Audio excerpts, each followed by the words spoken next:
this song is wasn't hard to learn. It's hard for me to play because of my fucked up hand, you know, since I have no sensation in it. You know, the notes that you play very close together, like that.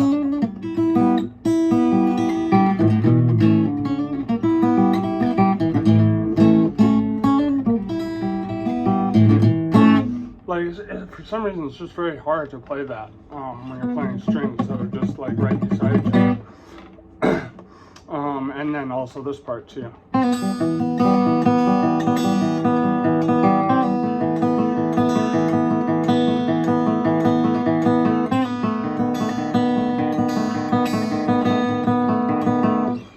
Very tough. Also, you know, I'm not used to singing, which is probably pretty obvious, but, you know, I'm working on it. Being a, you know, a heavy cigarette pot smoker certainly doesn't help.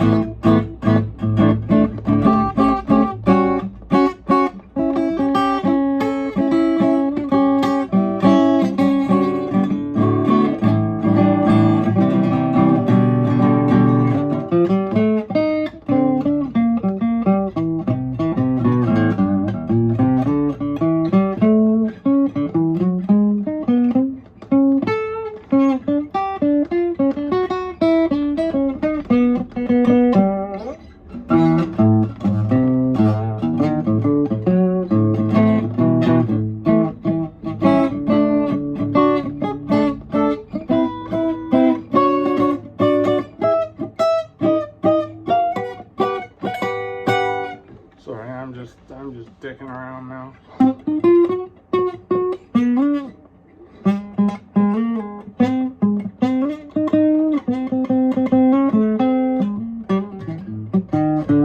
Now, I know most of you don't come to my channel to hear my mediocre fucking guitar covers, but yeah, so I'll throw you a bone. I did another dose of my playing ultra strong changa yesterday. I did 45 milligrams because 55 blew my fucking socks off, and I decided not to use a little bubbler, which is, you know, it's because it's like a bong. It fucking hits you pretty hard, and I used a butane lighter the first time, so I got it all in it like really fucking fast. And I gotta say, the second trip, because I bought a little pipe. I'll show you what it looks like. I've called it Woofin' Zombie Mama. Yeah, I just figured, you know, one-hitters have worked very well, I find, with changa in the past when you're looking for a changa experience, not like a full-on breakthrough. And, I mean, that's kind of what I got. Like, I held it in for longer, and it was a pretty cool trip, but it was nothing in comparison to the fucking, like, the sheer awe, and like, you know, I felt like with that first go, the dude at the end of 2001 Space Odyssey, and he's like going through the void, and there's all those colors going by him, and he's like being reborn and shit. Like, you know, that's kind of how I felt. But you know, even though it was less potent than the first go, I still had a really fucking cool time and still saw some neat shit and had some interesting revelations and felt amazing afterwards. And I still feel like a nice amount of innervation, and I read a bunch of shit today, so that's great. I don't know if I'm gonna smoke any more changa today or give it another day or so, but yeah, I mean, most people, when it comes to stuff, are just interested in hearing about the visuals. So visually, the most interesting stuff was I saw like a dude who looks like he was like from an 80s workout video with a headband, kind of just going like this. And then there's a feminine entity who is kind of controlling the whole show, and she was green, and she would kind of come out of the side. So my vision's bright neon green. And I remember we did this like neat little handshake. I don't know if I show it because that's like everybody's secret handshake. Whatever, I'll show it. It's not a tough one. We just went like, Yeah, no, it was a good time, but it was like that first blast off. Holy fuck, man, that was unexpectedly fucking intense, but I absolutely loved every second.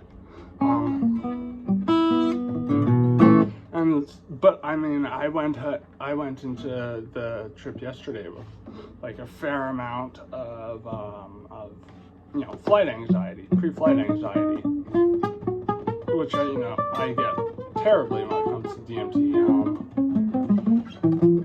I always go though, just submit to the anxiety like you gotta submit to the spice, because with DMT, it's really the trick to having a good experience is just to go with it and realize that you have no power over the outcome of it, unless the entities or whatever will call upon you.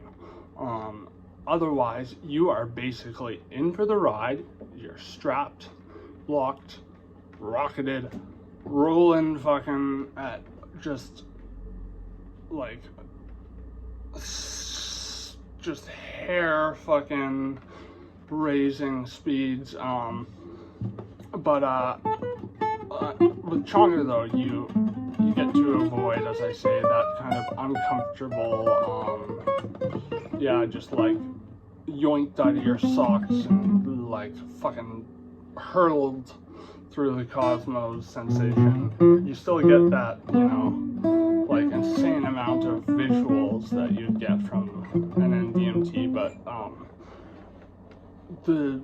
with the body load being much like beyond preferable in comparison, because I would say there's nothing euphoric really about NN-DMT. I've had instances of NN-DMT where I've like through effort after a while was able to have euphoric encounters with entities where they're like, say, like massage my scalp or like wrap me in what felt like warm gel, or the best was just with NN-DMT freebase, when this tribe, Big Black, and these are like very reoccurring entities in my DMT freebase experiences. I haven't seen them in a while, but like I developed a very close kinship with them, because I helped them like negotiate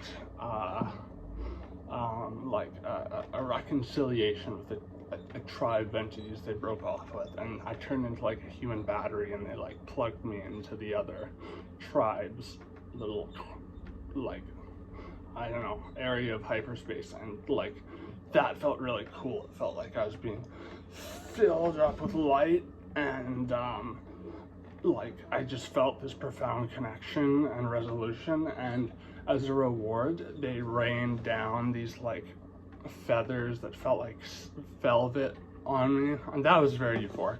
But overall, like getting up to that point, I was still like G forces, but Changa's like it'll, as I said, take you far, but like you feel like, oh wow, this is really nice. Like it's not unmatched euphoria, and I hate to draw this comparison, but it almost euphoria almost is similar to like what I kind of recall when I first started doing like heroin, like and I'm talking heroin, like Afghani, like the brown fucking shit. It was beige sometimes, and I would just sniff it. When I started, I'd sniff it, and I would just kind of like nod out for like 6 hours, and then I'd puke, and I would try to shit, and I'd be on the shitter for like 2 hours, but I couldn't because it makes you constipated. But I just felt so good, I didn't care. But the reason I hate to draw that comparison is because the euphoria is probably on par with that, but there's certainly no abuse potential as far as I can tell. Maybe for some people who have like a very, very poor degree of self-control. But as far as I can tell, yeah, no, like the euphoria comes at the cost of a very fucking powerful experience. It's going to make you examine a lot of stuff in your life that you haven't, considered because you've been unwilling to consider it so far, or whatever. Or it might punish you if you're using it as a mode of escapism, and that happens to me almost unflaggingly on psychedelics. Like if I don't put in respect, like before and after, like I just use it to party, usually the psychedelics will like fucking whoop my ass, 10 ways to Sunday.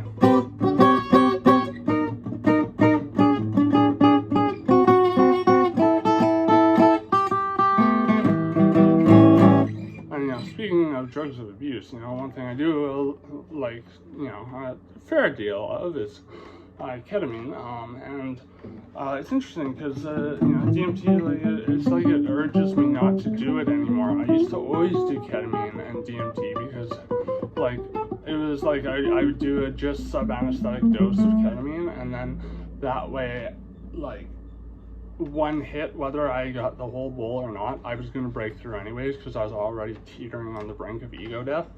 But then after a while, it was just like, okay, now I'm getting, because it's very easy to think you're taking a consistent dose of ketamine, and especially when you're doing it intramuscularly, and thinking, okay, I'm used to this dose, I know that I'll still be lucid. But then you wake up 20 minutes later and you're like, oh fuck, I just anesthetized myself. And yeah, the last time I did that with DMT, it whooped my ass. I've never experienced the DMT hell that people describe, but the DMT entities, I remember it was like they grabbed me and they're yanking me over this massive pit and everything. I couldn't really see what was down there because it was so far down, but it looked all red and it didn't look nice. And they were like, see, that's the DMT hell. We could drop you in there, but we're gonna show you mercy. But this was after they fucking blew my mind with thousands and thousands of entities just fucking firing through me, and oh boy. But yeah, so case in point, don't use these drugs for escapism, use them for self-improvement. And don't just tell yourself you're doing them for self-improvement. Put in the fucking work.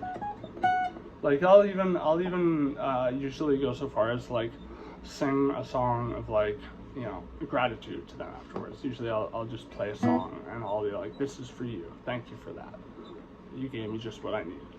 But again, I'm not I can't stress this enough, I'm not advocating absolutely everyone who watches this to go out and do it. It's not for everyone. Especially if you haven't done a psychedelic before, start slower. If you're interested, start slower, but vet yourself and be honest with yourself. Make sure there's no agitating factors that could lead to detrimental effects that could affect you adversely for the rest of your life. Again, underlying mental health issues are the big one. Just be careful about what drugs you're mixing.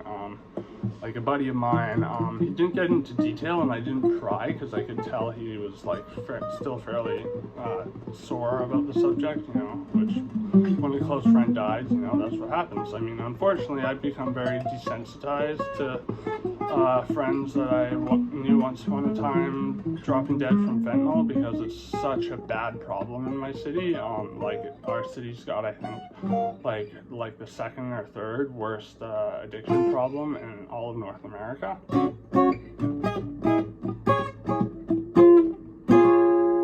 And I've been on those streets. They're not nice. I was one of those addicts. I'm, sure, you can make a case that I still am. With my, with my I am of ketamine in the morning, my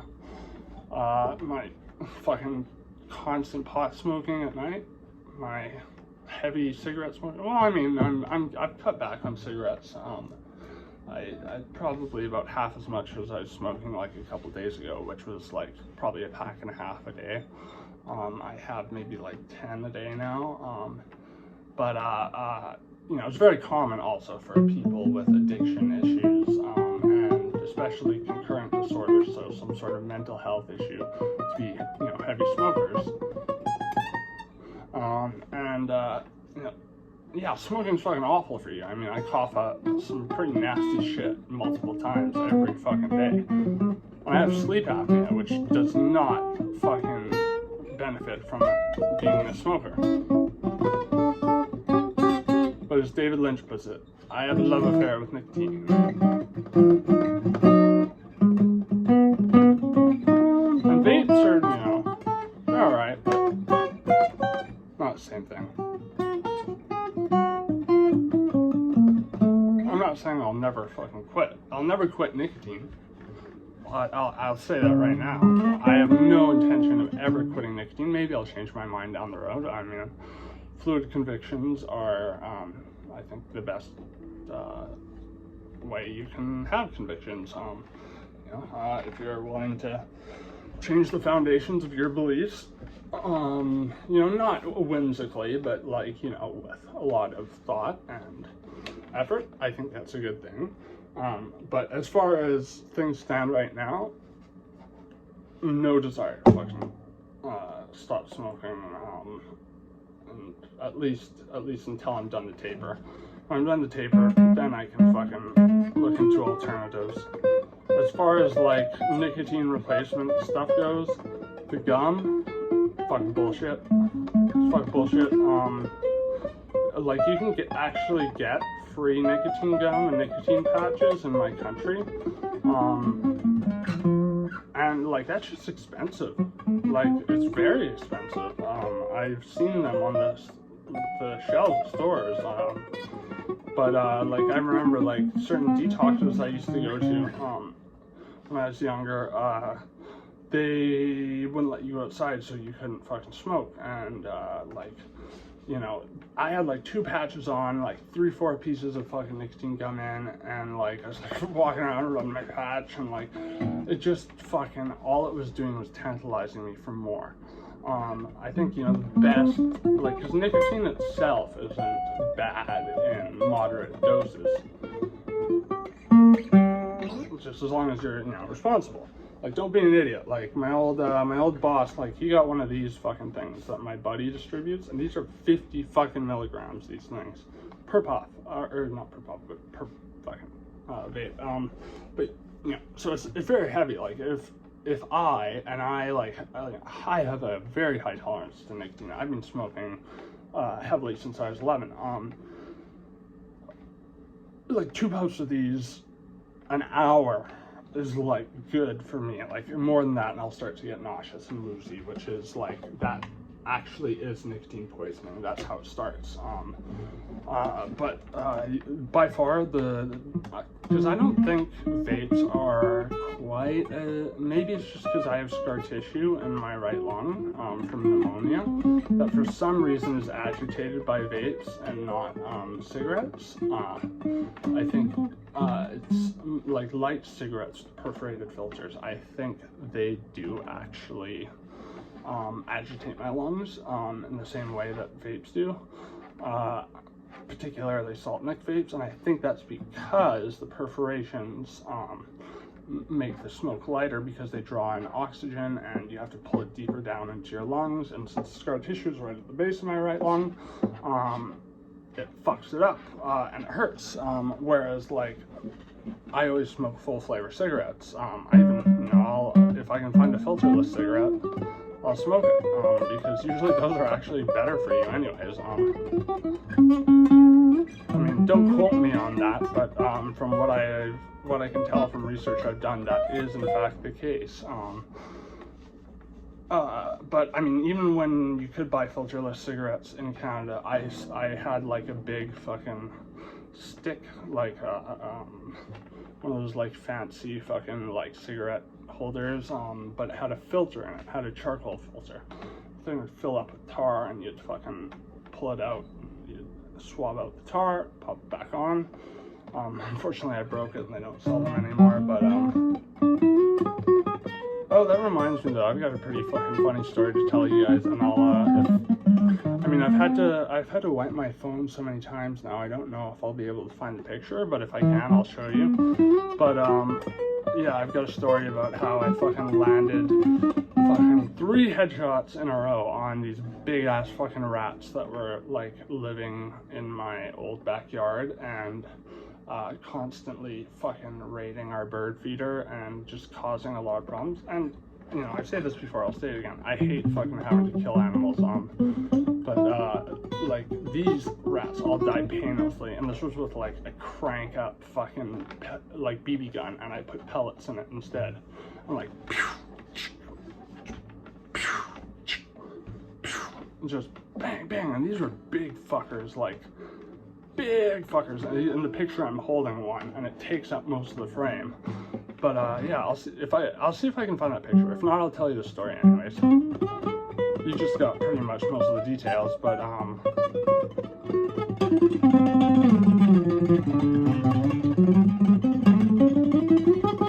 sorry, just let me wank for fucking another moment here.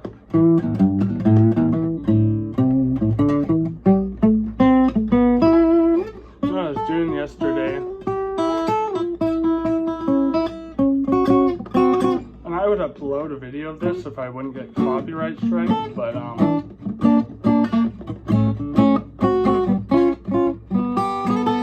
I was listening to Jack Kerouac read the last of On the Road, which is like my favorite part of that whole book. Like that book like fucking changed my life. I read it when I was like 14, and it like made me wanna like become you know, like this embodiment of youthful vigor and, you know, exploration without bias, which, you know, some could argue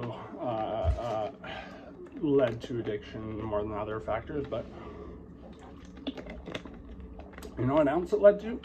Meeting really fucking cool people, having really great sex, and yeah, you know, partying, fucking having a blast for most of my teens. So can't complain too much there, but I was listening to Jack Kerouac read while the talk show host was playing jazz on piano, and I was just jamming along with it, and it was so much fun.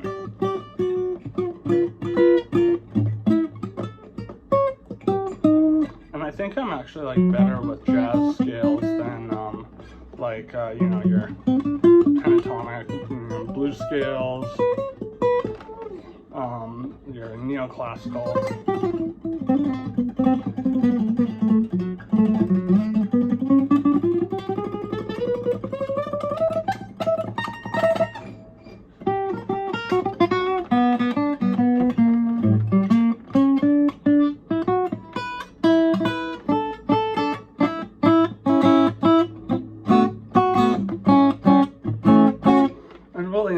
William Burroughs of the Beats is like probably one of my all-time idols.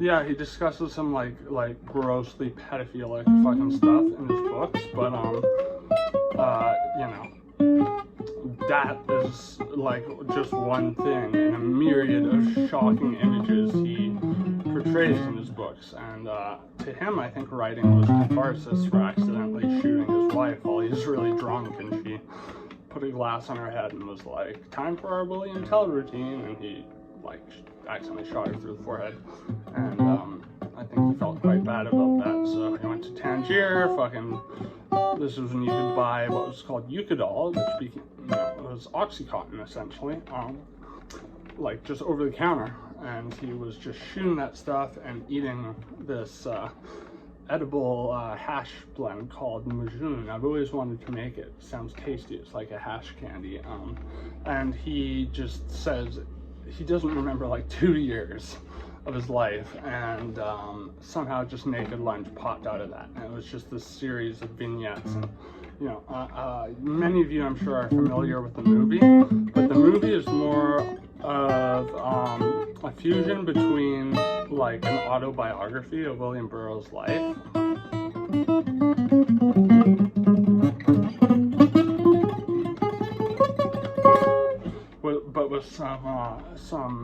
a lot of heavy hints towards the novel. Like, you know, instead of going to Tangiers in Morocco, he goes to Interzone, and you know, there's the mugwumps and Dr. Benway, of course.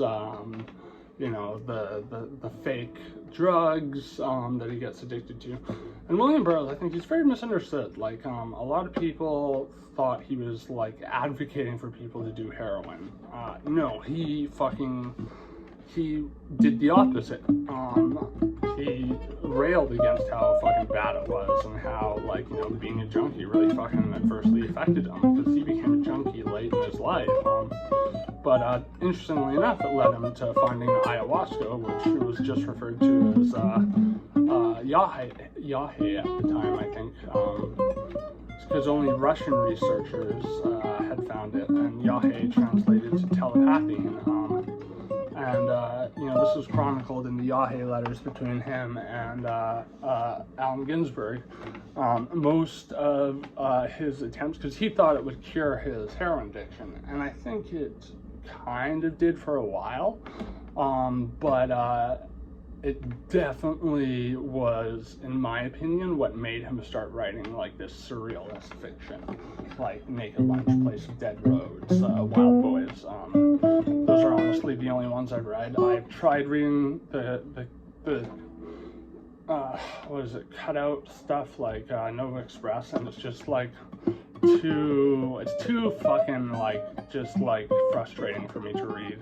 Like, if I'm gonna read something frustrating, I'd rather read something like Thomas Pynchon, because at least there's like a brilliant scheme to that, whereas the cutout is just him essentially like writing something and then cutting it up and like throwing it together in a way that sort of makes sense but not really. He even said that he got carried away with it and kind of lost some of his readers as a result, hence why he stopped doing it. But yeah, like, you know, the mugwumps and the other creatures, he described the big black centipedes that burst out of people in Naked Lunch, like, you know, that's very much like, you know, something you'd see on like DMT. But like, yeah, no, it sounds like, because I've actually, like, I've read the yahe letters, and for the most part, it seemed like he got burnt a lot of times, like they sold him like just like an MAOI, and he got really paranoid and had to pop a fuckload of like Seconal or some shit, some sort of barbiturate, just to like make the paranoia go away. But then he finally found it, and like it was just like plunged through this like +4 like fucking 6-hour DMT trip, and it was like, whoa, that was the most fucking powerful thing I've ever done. Yeah, okay, I don't ever want to do psychedelics again.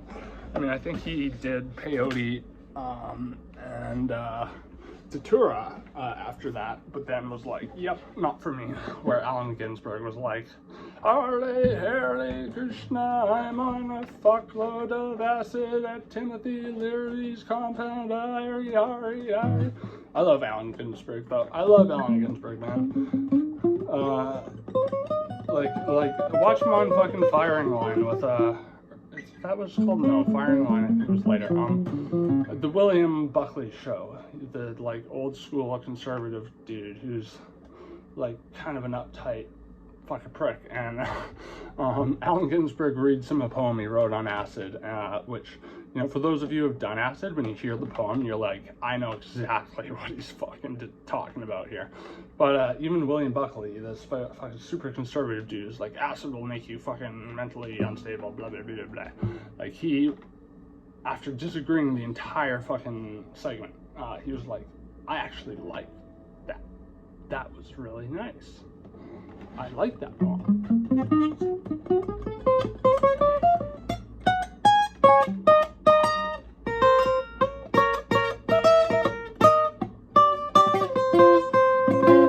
But yeah, William Burroughs, for the most part, he was on methadone for the majority of his life.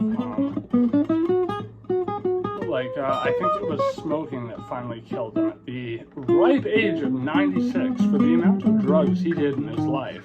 Holy fuck, like, and I remember, and I think it was either Junkie or Queer, he described how both him and his wife, before, you know, he shot her dead, by accident, and yes, it was an accident, but it sounded like she was suicidal at the time, and she kind of wanted him to shoot her, but I mean, I could be wrong about that.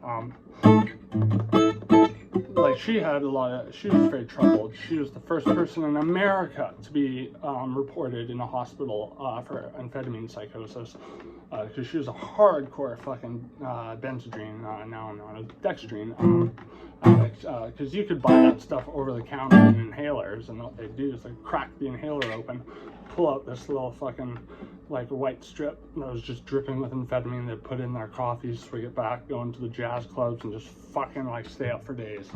Like Jack Kerouac, he wrote On the Road in 3 weeks, on subsisting on nothing but pot, amphetamine, a fuckload of cigarettes, and pea soup.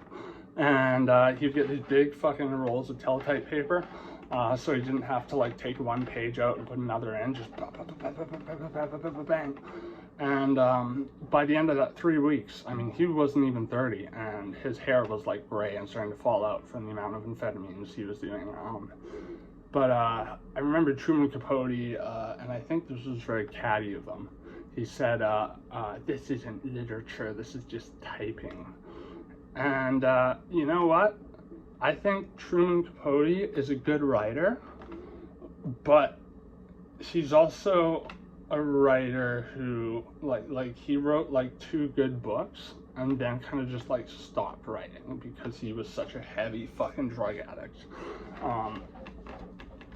I don't know. I've got mixed feelings about him. I like that he was openly gay. For the time, that was very and like very like feminine in his mannerisms, because he was just like born with a naturally high voice, so he kind of embraced that. Like, I think that like he had balls for doing that. But I think he was just saying, you know, that about Jack Kerouac out of jealousy, because, you know, he wasn't in the spotlight for once. Truman. But Truman did have a tremendous sense of humor. Like, I remember watching the roast of Dean Martin, and Truman's like, this is gonna go over big, like a pregnant woman pole vaulting, and like, he's got a good sense of humor. But I mean, he obviously didn't have a sense of humor when fucking On the Road was selling more copies than In Cold Blood.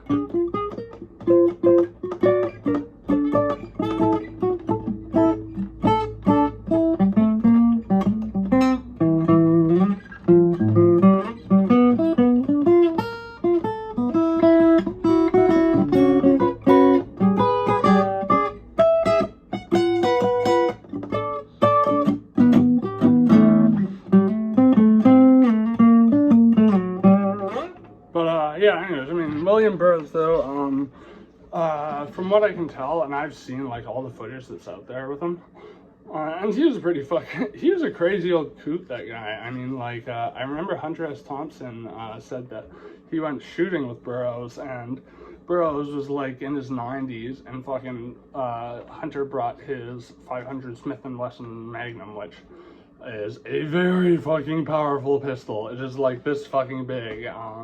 You know, you think, you know, Clint Eastwood with his 44 fucking Magnum, fucking most powerful handgun in the world, blow your head clean off. Do you feel lucky, punk? Well, hey, fucking, I think 44 is like half the size of like a fucking 500 Smith & Wesson. I shot a fucking 500 Smith & Wesson at a range once, and it was fucking insane.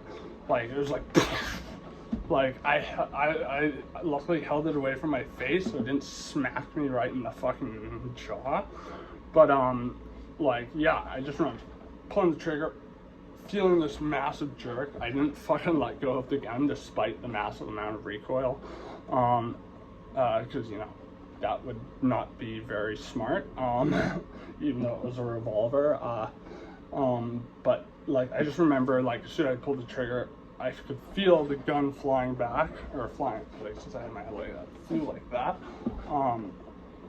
But my vision just went white, because it's an indoor range, and I had like a big fucking thing of earmuffs on, and it was just tinnitus. All I could hear was tinnitus for a while, and my buddies were like the walls behind us, because they were standing right behind me.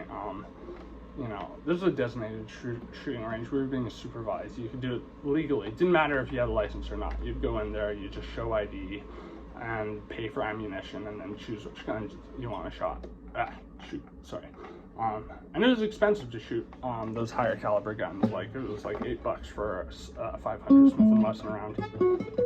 But yeah, no, anyways, Hunter brought one over when he was shooting with William Burroughs, who, you know, he made art out of firearms. Like, he did his shotgun art where he would fucking, like, put, like, things of paint on canvases and fucking shoot them with the fucking shotgun on.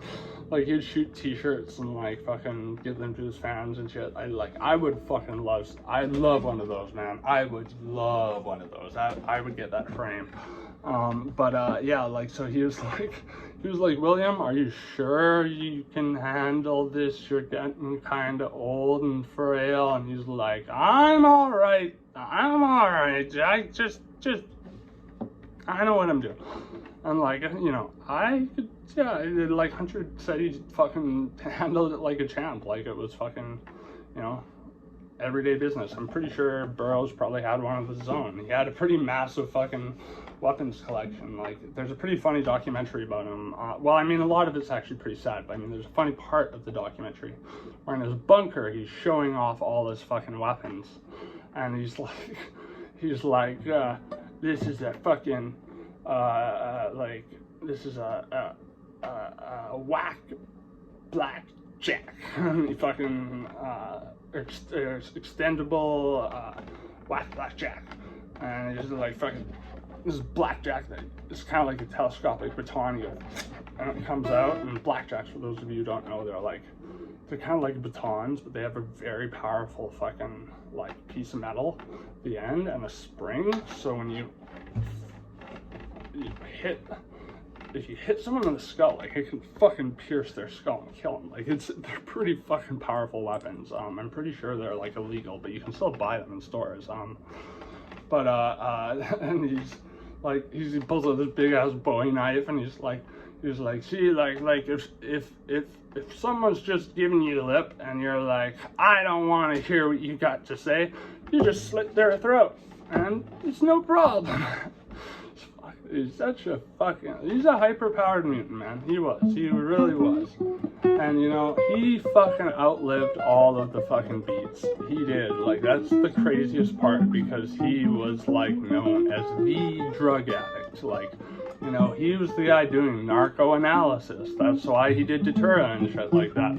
He wanted to know what every drug felt like. Like, I believe he even injected DMT, and, like, I think he said he did way too much. Like, he thought it was like heroin, so he did, like, the same dose, like a point. And synthetic DMT sounds like it was very fucking strong. Like, Leary did it with, like, Alan Watts and some other people. I've read the transcripts, and Leary said it was, like, way more intense than, like, fucking, like 10,000 mics of fucking, like, LSD. And that it was, like, the one thing that was, like, too intense for him, which is interesting to me. But they were doing pretty high doses, like 60 milligrams of, like, synthetic DMT in an intramuscular injection. So, yeah, that would be strong. That would be a little bit much. Probably a little more than I would be comfortable with doing. I have no idea though, like, what the ratio of, or what the potency of synthetic to natural DMT is. I don't know, because synthetic DMT isn't really something you come across unless it's like 5-MeO. It's just like back in the day, you know, before, you know, people like Burroughs found out about ayahuasca and sort of brought that information to the West.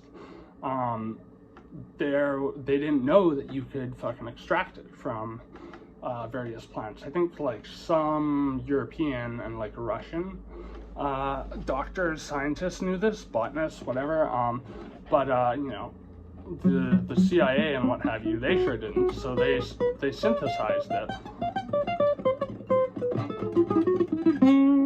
and you could only inject it, from what I could tell, from what I've read.